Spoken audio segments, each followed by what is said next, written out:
Welcome back to It's a Vase Productions. So, I just watched and reacted to a Brian Regan bit on going to the eye doctor. And it was hilarious, and I loved it.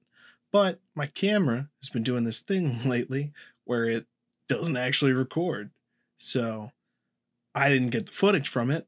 So, I'm going to have to rewatch that at some later point once I've forgotten about it a little bit, because I don't want to redo one that I just watched, because it wouldn't be as good or as genuine a reaction, in my opinion. If I'm going to do a reaction video, I want it to be a good reaction. So that put me in a little bit of a foul mood. And I said, you know what? You're watching comedy videos. You want to put you in a good mood, making sure the camera's working. It's working. And then watch another video. So this one is Brian Regan on the emergency room. Thank you, man. Feels great.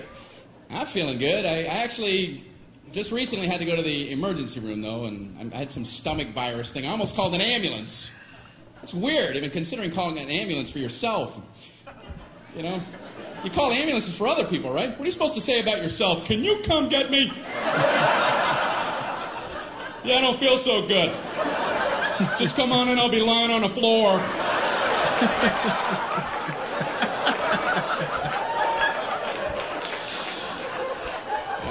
Just looking at the phone going, I don't know how to do this. I don't know what to do. It was at night, so I drove myself to the emergency room. That's a nice relaxing drive. No, after you. Merge, everybody merge. I'm only imploding.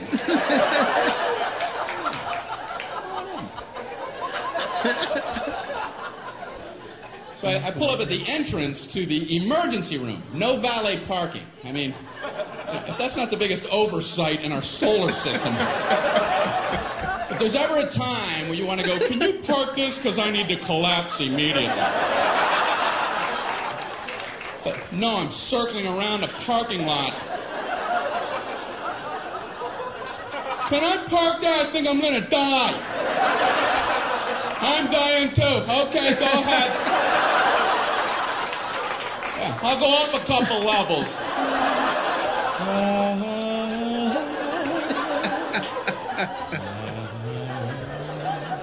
Unbelievable.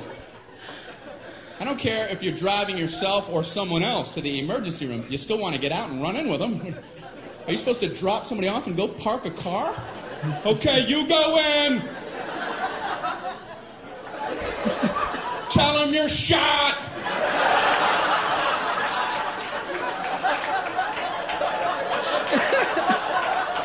Ask them if they validate. Unbelievable. So I finally park, you know. I go in to check in. They ask the most insulting question when you check into a hospital. What seems to be the problem? What seems? Well, it seems. It seems like everything on my inside wants to be on my outside.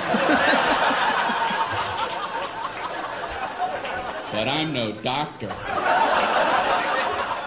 What kind of condescending question? So they check me into my luxurious half room.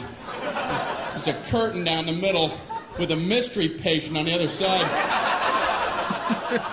And he's moaning over there. Thinking, man, they're never going to help me with him moaning like that. So I got to out-moan him, you know.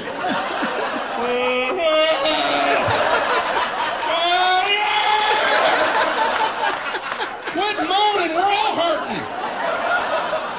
The whole floor is like a haunted choir. It's got to be hell to work in this environment. So I'm killing time writhing. Nurse finally comes in. How are you doing tonight? I'm on a gurney. Do you have a painkiller or something? This is killing me. So she goes, how would you describe your pain? It's killing me. I don't know if you remember that part.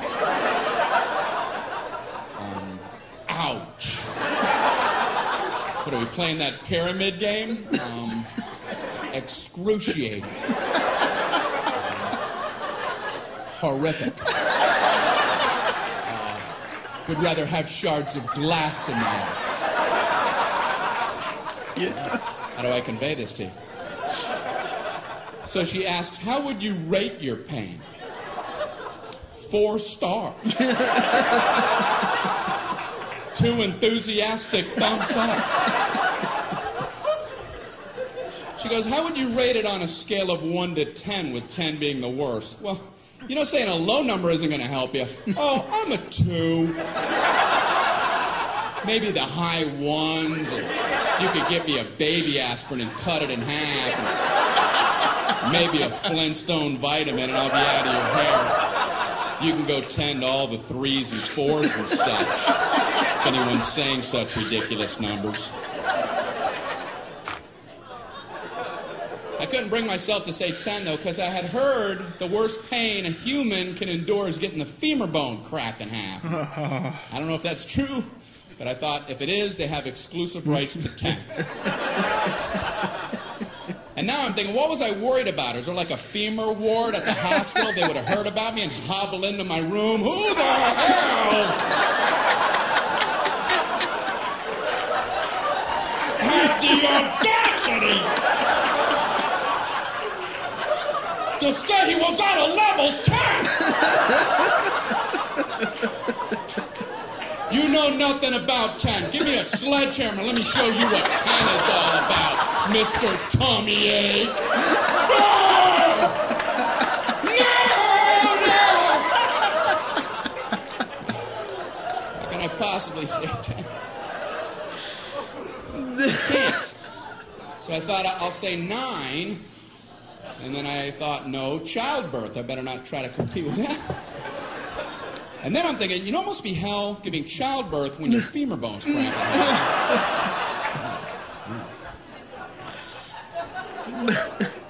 So I said, I guess I'm an 8. She goes, oh, okay, I'll be back. I'm like, oh, I blew it, man. I ain't getting nothing with 8. But she surprised me. She comes in, she goes, the doctor told me to give you morphine immediately. And I'm like, morphine? That's what they gave the guy in Saving Private Ryan right before he died. Okay, I'm a 4. I'm a 0. I'm a negative 11-teen. Morphine. So they gave me morphine. Wow. All I know is about 15 minutes later, just for the hell of it, I was like, I'm an 8 again. Guess who's an 8? And they finally checked me out. I'm walking down the hall going, say 8, say 8, say 8, say 8. Happy 8 day.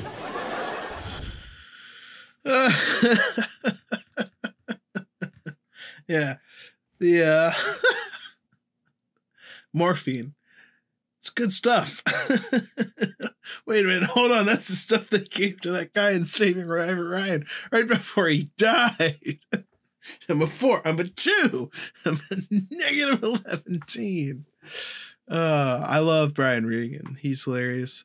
He's one of the few stand-up comedians I've seen live, or like famous stand-up comedians, I guess, that I've seen live. I've seen a lot of stand-up comedians live. But not a lot of famous ones. Yeah, that was a great one. Wonderful suggestion. Keep them coming.